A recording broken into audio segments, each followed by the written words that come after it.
Haleluya, haleluya, shalom blessed people.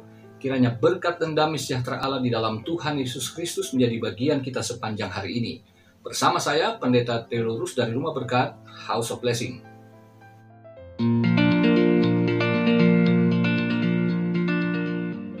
Blessed people, tema kita masih memahami iman, bagian yang keempat. Bagian 1-3, saudara dapat menyaksikannya pada vlog-vlog saya sebelumnya.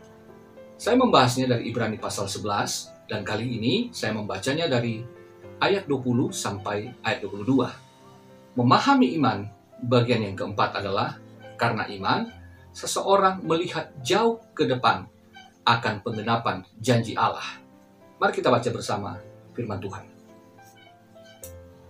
Karena iman maka Ishak sambil memandang jauh ke depan, memberikan berkatnya kepada Yakub dan Esau.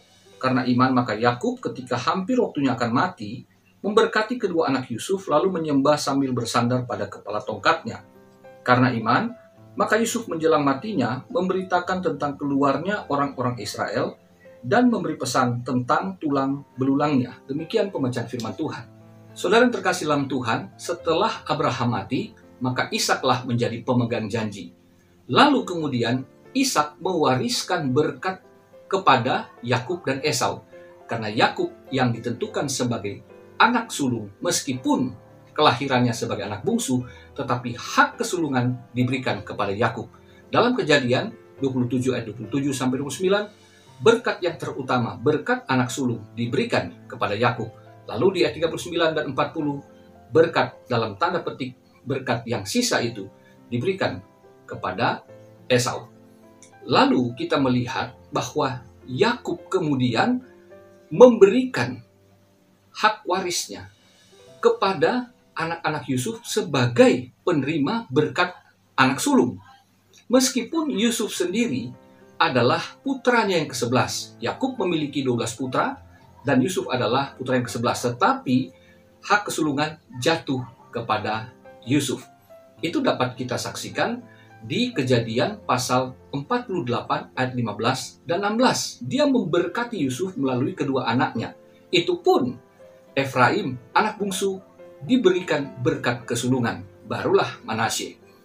Di pasal 49 kitab Kejadian itu, lalu kemudian Yakub melepaskan berkat untuk 12 putranya, yang kemudian menjadi 12 suku Israel.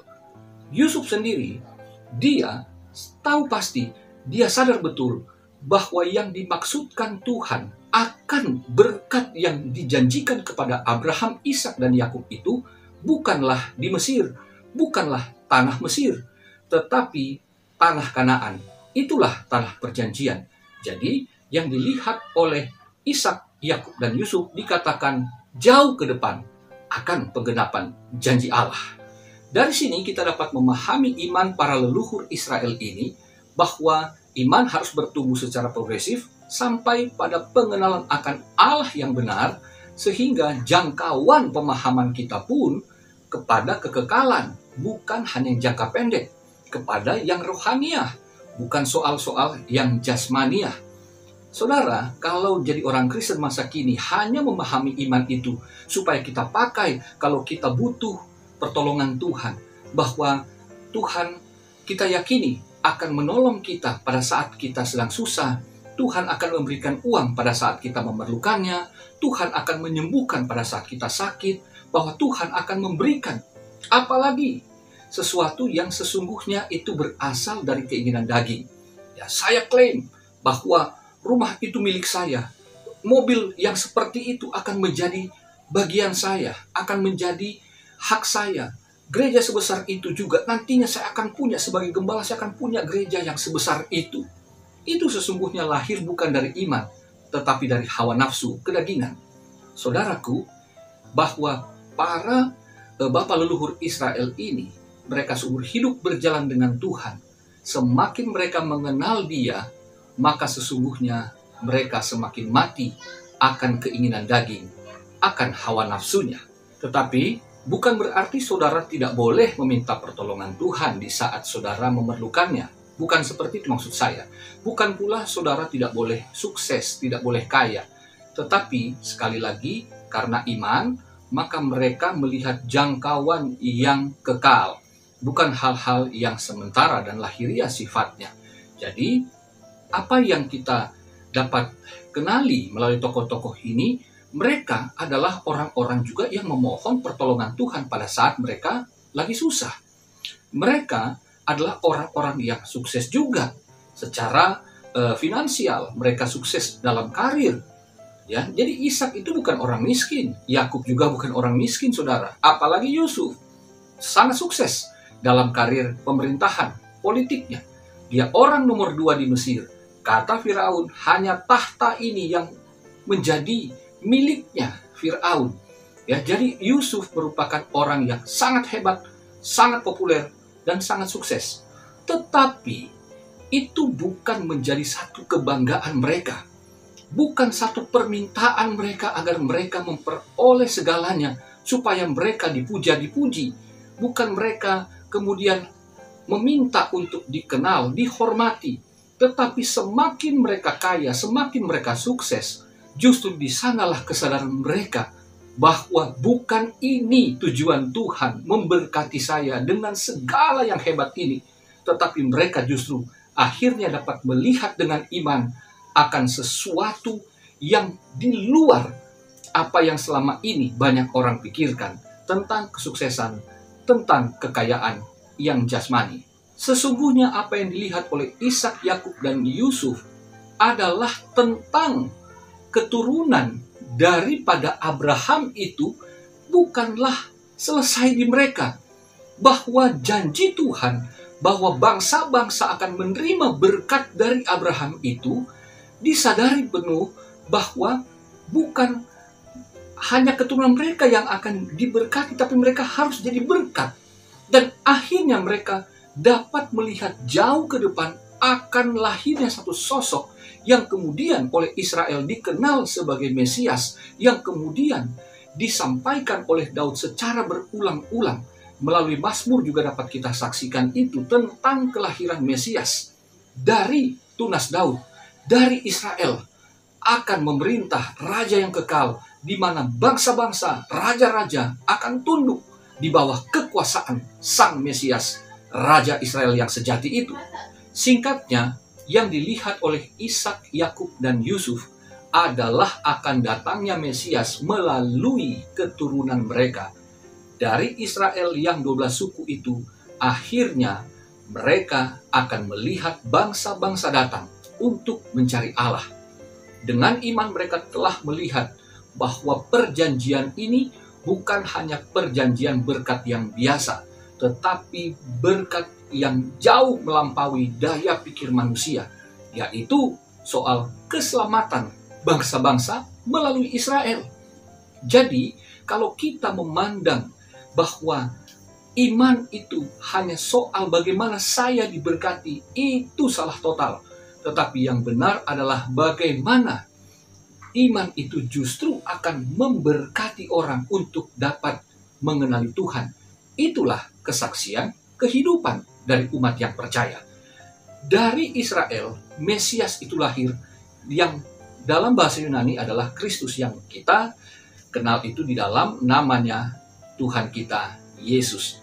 Nah, saudaraku, bahwa dari Yesus Kristus inilah maka berkat bagi bangsa-bangsa itu tercapai, termasuk kepada kita sampai hari ini. Dari Yerusalem, Samaria, Yudea, dan sampai ke ujung bumi, berita Injil keselamatan di dalam nama Tuhan Yesus Kristus itulah yang disebarkan oleh para rasul, oleh para murid, oleh kita sampai hari ini melalui kesaksian kita. Nah, sekarang kita maju dalam perjanjian baru. Mesias, yaitu Yesus Kristus, anak Abraham, yang dijanjikan sebagai berkat yang terbesar untuk bangsa-bangsa tersebut. Dia yang pada hari ketiga bangkit dari kematian, lalu pada hari ke-40 setelahnya, dia naik ke sorga. Sebelumnya, dia memberkati para murid dalam Lukas pasal 24 ayat yang ke-50 sampai 53. Yesus memberkati mereka bukan memberikan berkat secara lahiriah dan berjangka pendek, tetapi yang dia berikan adalah berkat dalam jangkauan yang sangat jauh. Kita tahu bahwa apa yang diberikan oleh Yesus ini adalah yang dituliskan dalam Kisah Para Rasul pasal 1 sampai pasal 2, yang dimana pada hari Pentakosta di Yerusalem datangnya Roh Kudus. Jadi apa yang dimaksudkan oleh Rasul Paulus kemudian kita mengerti. Dalam Galatia pasal 3 ayat yang ke-15 dikatakan bahwa berkat Abraham bagi bangsa-bangsa non-Israel, non-Yahudi di dalam Kristus itulah roh Allah, Roh Kudus, roh yang membangkitkan Kristus dari kematian. Roh Kudus itulah yang membangkitkan kita dari kematian pula, dari kematian dosa menjadi anak-anak Allah yang hidup untuk kekekalan. Roh Kudus yang Yesus janjikan dan sudah tergenapi itu jangkauannya jauh ke depan, saudaraku. Ingat, berkat Abraham kepada kita di dalam Kristus adalah Roh Kudus. Jadi berkat ini jangkauannya jauh ke depan, sebagaimana maksud daripada Tuhan Yesus dalam Lukas 24 ayat 46 dan 47. Katanya kepada mereka, ada tertulis demikian, Mesias harus menderita dan bangkit dari antara orang mati pada hari yang ketiga, dan lagi dalam namanya berita tentang pertobatan dan pengampunan dosa harus disampaikan kepada segala bangsa mulai dari Yerusalem. Jelas pemberian Roh Kudus adalah untuk menjangkau bangsa-bangsa supaya bertobat, mengakui Kristus, mengakui Yesus yang mati dan bangkit pada hari yang ketiga sebagai Tuhan dan Juru Selamat dunia. Jadi saudara, kita yang telah menerima keselamatan di dalam Kristus, menerima Roh Kudus-Nya, kita harus bersaksi. Itu jangkauan panjangnya. Jadi menerima Kristus bukan hanya kita untuk menerima berkat, tetapi kita harus jadi berkat untuk membawa jiwa kepada Tuhan. Nah, kalau ada pengajar-pengajar Kristen yang membawa jemaat untuk berpusat kepada berkat-berkat jasmani sebagai aplikasi iman, maka kita harus membaca daripada apa yang Paulus sampaikan. Kalau orang Kristen digiring untuk menyembah Yesus supaya sukses, supaya terkenal, supaya kaya, supaya dapat memberkati karena kita sukses, maka kita perlu membaca Filipi pasal 3. Mulai ayat yang keempat, dikatakan, sekalipun aku juga ada alasan untuk menaruh percaya pada hal-hal lahiriah, jika ada orang lain menyangka dapat menaruh percaya pada hal-hal lahiriah, aku lebih lagi. Disunat pada hari ke-8 dari bangsa Israel dari suku Benyamin, orang Ibrani asli, tentang pendirian terhadap hukum Taurat aku orang Farisi, tentang kegiatan aku penganiaya jemaat tentang kebenaran dalam menaati hukum Taurat, aku tidak bercacat. Perhatikan saudara. Tetapi apa yang dahulu merupakan keuntungan bagiku, keuntungan pribadi, sekarang kuanggap rugi karena Kristus. Ayat 8. Malahan segala sesuatu kuanggap rugi karena pengenalan akan Kristus Yesus Tuhanku lebih mulia daripada semuanya. Oleh karena dialah aku telah melepaskan semuanya itu dan menganggapnya sampah supaya aku memperoleh Kristus dan berada dalam dia bukan dengan kebenaranku sendiri karena menaati hukum Taurat, melainkan dengan kebenaran karena kepercayaan kepada Kristus, yaitu kebenaran yang Allah anugerahkan berdasarkan kepercayaan. Perhatikan ayat 10 saudara.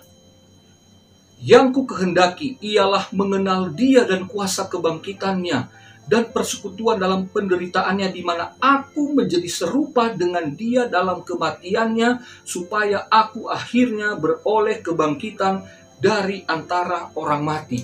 Jelas saudaraku, pengajaran Rasul Paulus bukanlah supaya jemaat berpusat kepada dirinya, kepada pride, kepada kehormatan diri sendiri, tentang hal-hal yang membanggakan secara lahiriah. Paulus katakan semua itu sampah, tetapi pengenalannya akan Kristus membuatnya jengah, membuatnya muak akan hal-hal duniawi itu.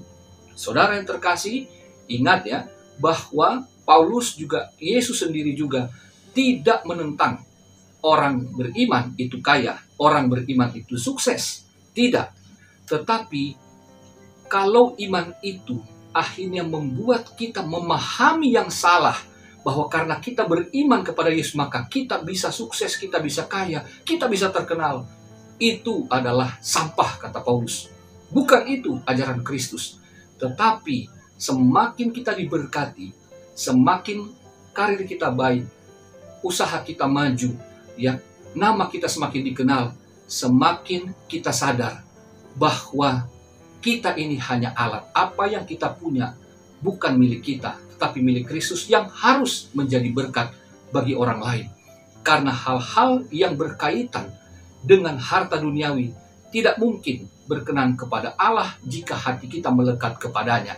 Tetapi sebagaimana Ishak, Yakub, dan Yusuf, orang-orang yang populer, orang-orang yang sukses, orang-orang yang kaya, tetapi iman mereka justru melihat bahwa pengenalan akan Allah itu jauh lebih penting. Karena tujuan Allah bukan untuk membuat mereka kaya secara lahiriah, tetapi kaya secara roh. Pada akhirnya kita mengerti sebagaimana Ishak, Yakub, dan Yusuf dengan iman melihat jauh ke depan bahwa akan datangnya Mesias pada kali yang pertama di Israel, di tanah Kanaan. Maka kita sebagai umat perjanjian baru yang telah menerima berkat Abraham itu di dalam Yesus Kristus, maka kita percaya bahwa Sang Mesias, Yesus Kristus Tuhan kita, akan datang pada kali yang kedua, bukan dari Israel, bukan dari Yerusalem, tetapi dari Yerusalem baru, kota yang mulia, sorga yang kekal itu. Jadi, para bapa leluhur melihat jauh ke depan untuk kedatangan Mesias pada kali yang pertama. Kita umat perjanjian baru melihat dengan iman jauh ke depan bahwa kita satu kali kelak akan bersama-sama dengan Allah di sorga yang kekal ketika Kristus datang kali yang kedua untuk menjemput kita semua, gereja Tuhan yang kudus, di mana kita telah diubahkan menjadi serupa dengan Dia. Sampai jumpa di vlog berikutnya pada bagian yang kelima. Tuhan Yesus memberkati saudara. Haleluya, blessed people.